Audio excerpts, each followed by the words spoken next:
needlessly in a fire, and all our efforts have been focused on getting justice for those children. 6 children. 1 house. 1 fire. All of them gone before dawn.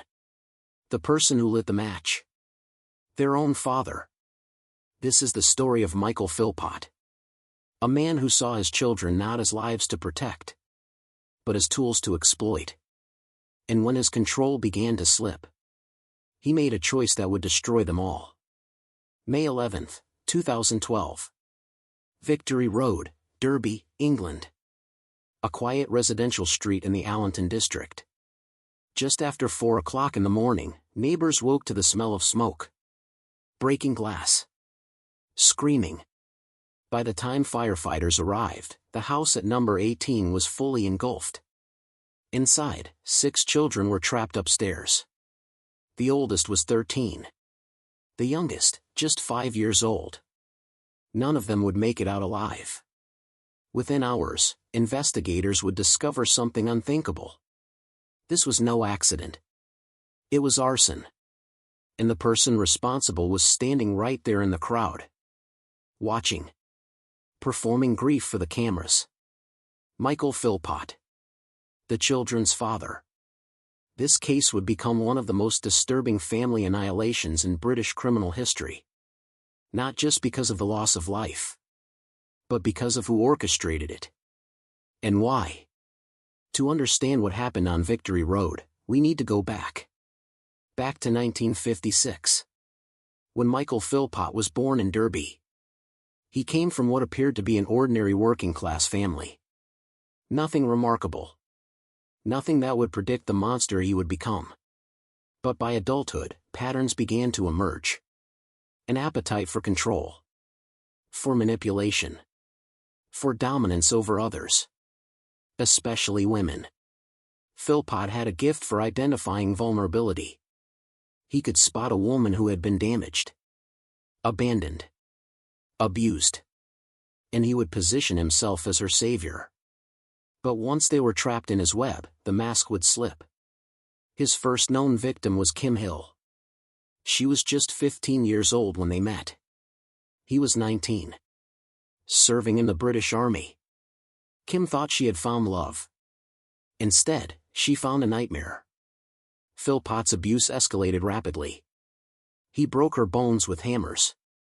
Shot her with a crossbow for wearing clothes he didn't approve of. Isolated her from anyone who might help.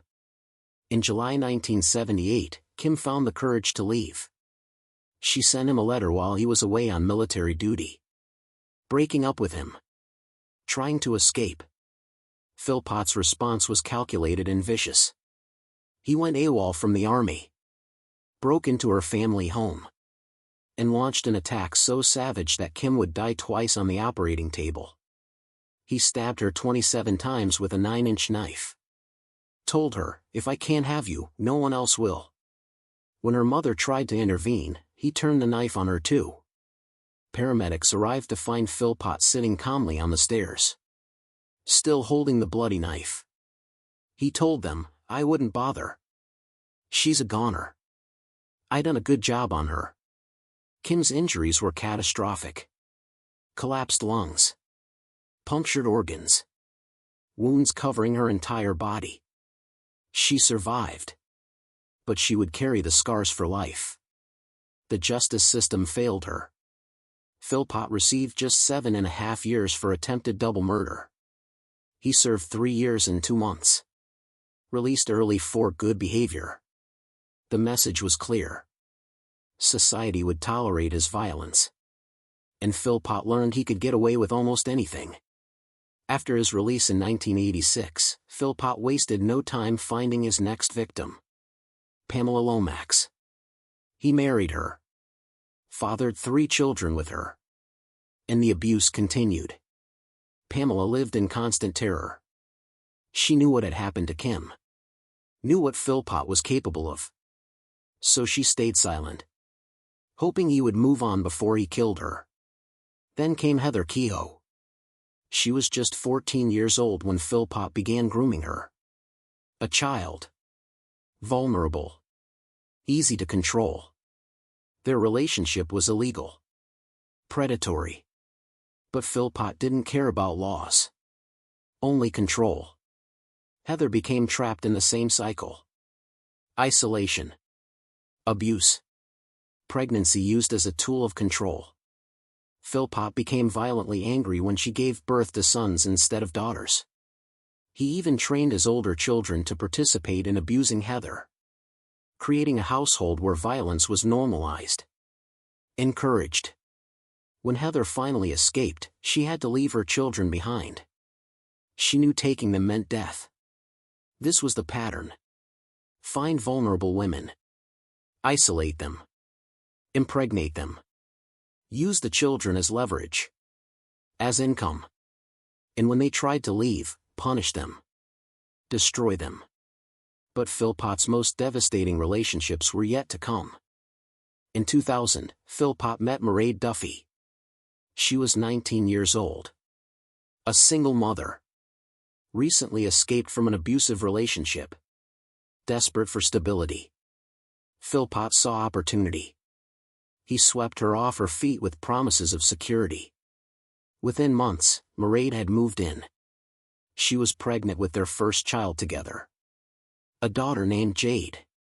But Philpott's appetite for control meant one woman wasn't enough. In 2001, he encountered Lisa Willis.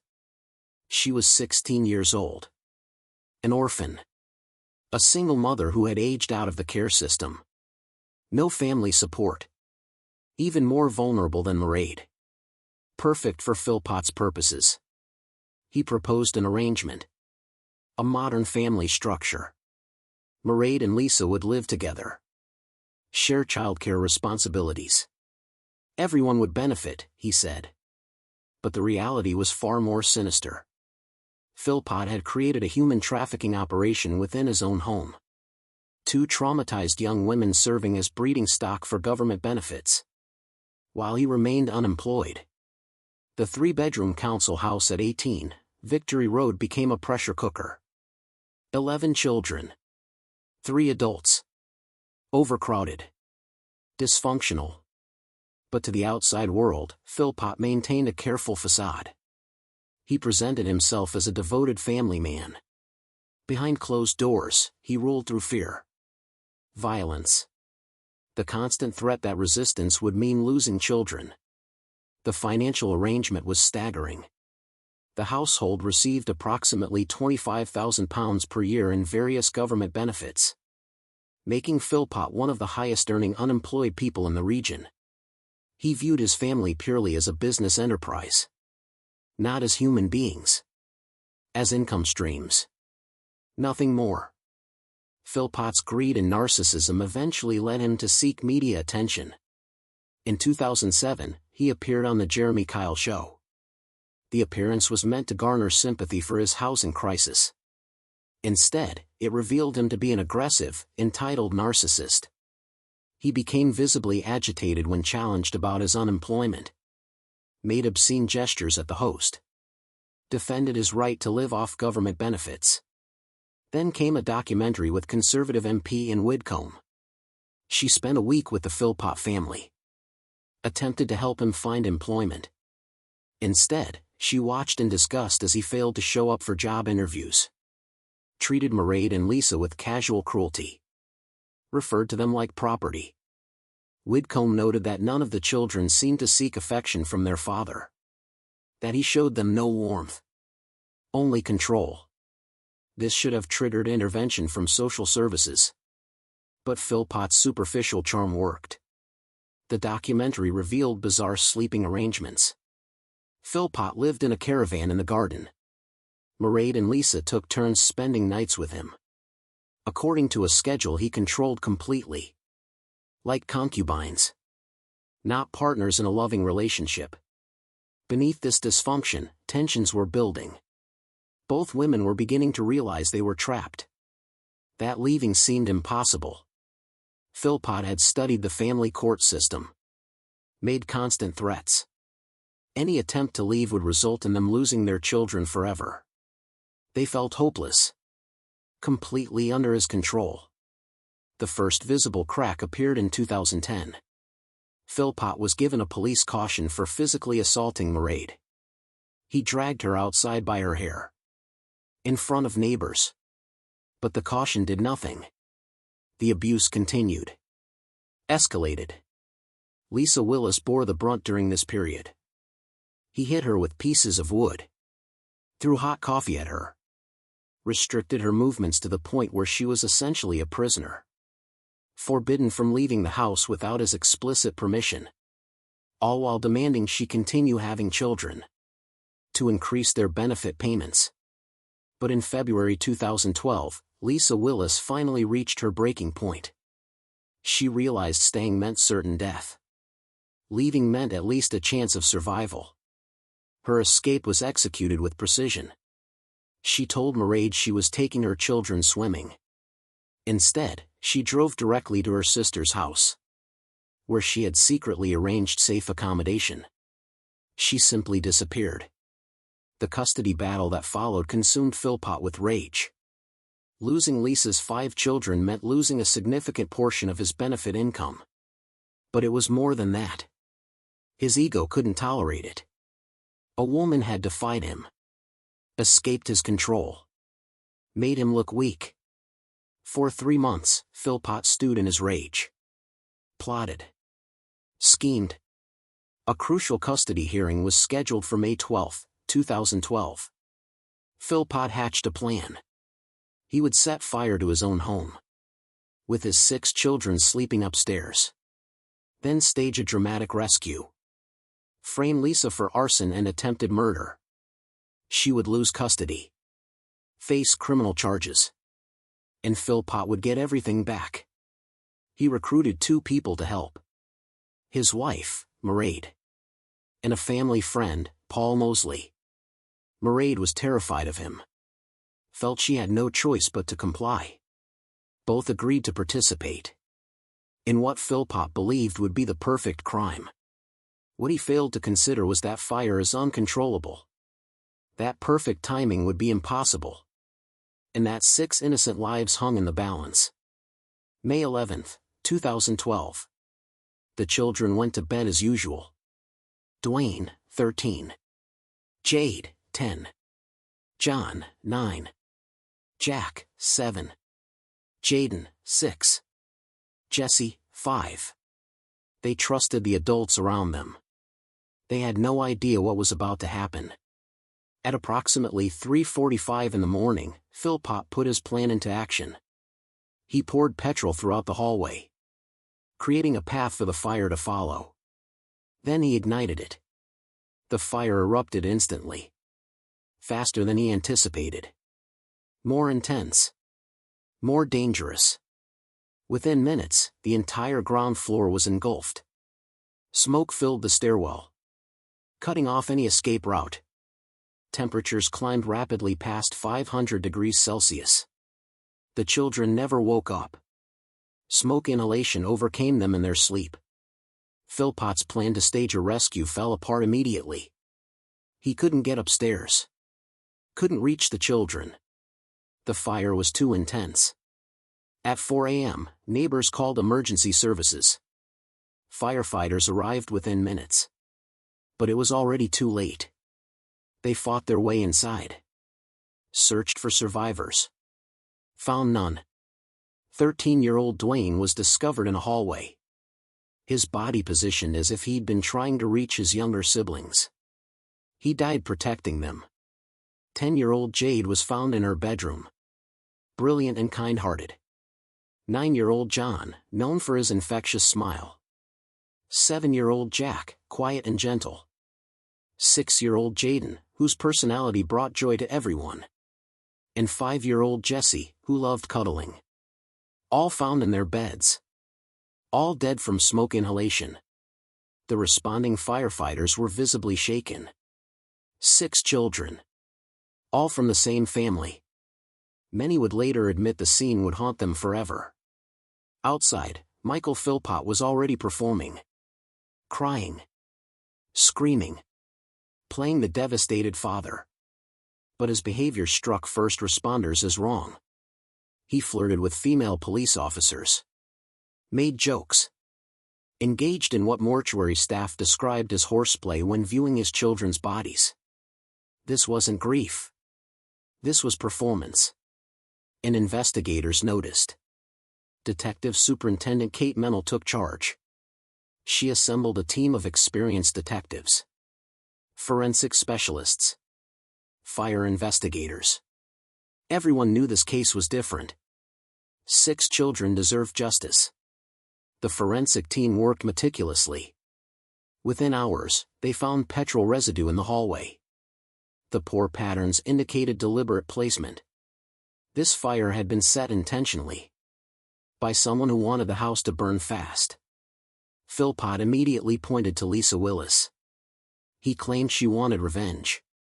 But investigators weren't convinced. Lisa had an alibi. And her reaction was genuine grief. Philpott's behavior, however, raised red flags. His grief seemed manufactured. Inconsistent.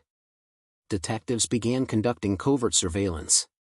Recording his conversations. Watching his movements. What they captured was shocking.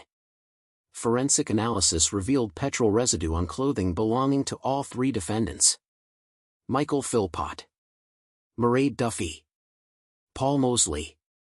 They had all been there. The covert recordings were even more damning. Philpott was captured making incriminating statements, including his admission, "It was my fault they lost their children and family." The surveillance also captured disturbing footage. Just hours after his children's deaths, Philpott engaged in sexual activity with both Mairead and Paul Mosley. No grief. No remorse. Just cold, calculated behavior. Fire investigators determined the exact point of origin. Philpott had poured petrol throughout the hallway. Then tried to make it appear the fire had been started from outside. A clumsy deception. Quickly unraveled. As investigators dug deeper, more disturbing details emerged. The £25,000 annual benefit income. The complete lack of employment. The history of violence against previous partners. The systematic exploitation of vulnerable women. Interviews with teachers painted pictures of the children. Vibrant young lives. Each with their own personality. Their own dreams. All of it cut short. Not by accident, but by the calculated actions of their own father. The trial began on February 12, 2013. Nottingham Crown Court. The prosecution presented a devastating case.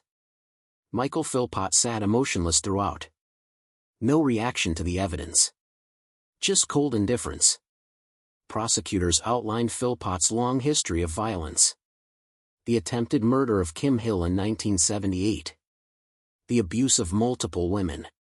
The systematic exploitation of Mairead and Lisa. They presented the financial motive. The custody battle. The plan to frame Lisa for arson. The forensic evidence was irrefutable. Petrol residue on all 3 defendants. Pour patterns indicating deliberate arson. Timeline analysis showing coordination. The covert recordings were played for the jury. Philpott's own words. His own admissions. His complete lack of grief. Mairead Duffy testified. Explained how Philpott controlled her. How she feared him. But she also admitted her role. She had helped pour the petrol. Knew the children were upstairs. Chosen her husband over her own children's safety. Paul Mosley claimed ignorance. Said he thought it was just a prank. But the evidence contradicted his claims. He knew. They all knew. Mrs. Justice Thirlwall presided with gravity. She made it clear all 3 bore responsibility. On April 2, 2013, after deliberating for just 2 hours, the jury returned. The verdict, guilty. All 3 defendants. Manslaughter. 6 counts each. The sentencing followed swiftly. Michael Philpott, life imprisonment with a minimum term of 15 years. Mairead Duffy, 17 years. Paul Mosley, 17 years. Justice Thirlwall addressed Philpott directly. You are a disturbingly dangerous man. A manipulative, controlling person who puts your own needs first. You have no moral compass. Philpott showed no reaction. In the gallery, families wept. Investigators sat in silence, grateful for the verdict, but devastated by what those 6 children had endured. Outside the courthouse, Detective Superintendent Mennel addressed the media. This case has affected every officer involved. We couldn't forget that 6 children died that night. Those children deserve justice. I hope today they received it. The house at 18, Victory Road was demolished on September 30, 2013. The community couldn't bear to look at it. Memorial funds were established. Tributes poured in from across the nation. Messages for 6 children who would never read them. Lisa Willis, who had escaped just months before, was devastated. She had gotten out. But 6 children remained behind. And paid with their lives. In one glimmer of grace, Mairead donated Dwayne's organs. They saved the life of another child. Even in death, Dwayne protected someone. Mairead Duffy was released in November 2020. After serving approximately half her sentence. She lives under license with a new identity. Paul Mosley was released in November 2023. Also under license with a new identity. Michael Philpott remains in HMP Wakefield, a high-security prison known as Monster Mansion. He will likely never be released. His minimum sentence may expire. But parole seems impossible. The parole board will consider his history of violence, his complete lack of remorse, and they will likely decide he remains a danger. Inside prison, Philpott is reportedly despised by other inmates. Even among criminals, there are lines. And killing 6 children crosses every single one. Some questions will haunt this case forever.